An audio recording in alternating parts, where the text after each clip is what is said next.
been on placement 40 years before.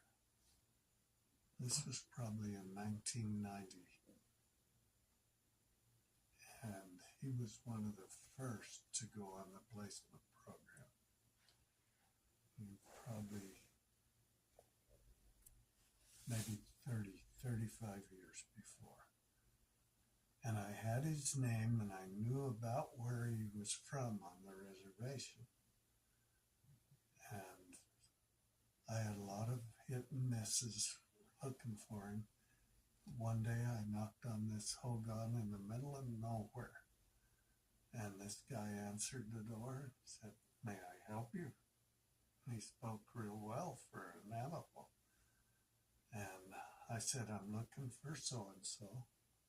He said, "Well, who are you?" And I said, "I'm a representative of the LDS Church, the Indian Student Placement Program. And this person was on the program once." He said, "It's me." And I said, "It's you. You're so-and-so." And he said, "Yes, I am." And I said, "What are you doing now?" And he said, "I'm a pastor of," what did he call it? The Indian Faith in Christ Fellowship Church or something like that. Yeah. Flowery name. He said, "I'm a pastor." And I said, "I bet you're the only pastor they've ever had that holds the priesthood." He said, "I hold the priesthood?" And I said, "I've got your record right here. You're a deacon." And he said, "I do remember that, something like that." He said, "I was just a little kid." And he said, "They had me passing the sacrament." I said, "Yep, you're a Aaronic priesthood holder, and you're a pastor in the such and such a church." And he said, "Well, that is amazing, isn't it?" And so I explained to him what the priesthood was. He didn't really know, but he understood my explanation, and I explained how he ended up being ordained. You went to church and with your foster parents, and you went up through primary. He was only on placement a couple of years or 3. When you turned 12, they ordained you a deacon. He said, "Yeah, I remember having that happen."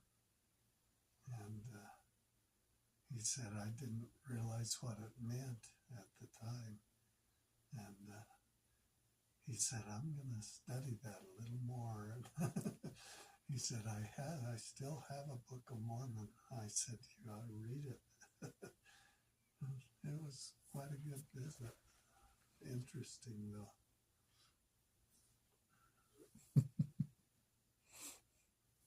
Well, it apparently had an impact on his life, even though he didn't recall much about it. Yeah, he didn't recall much or understand what had happened, but he was a religious man and teaching about Christ. So, had some good effect. But yeah, Larry Echohawk. He's one of them. And there were others. Some of them became very great people.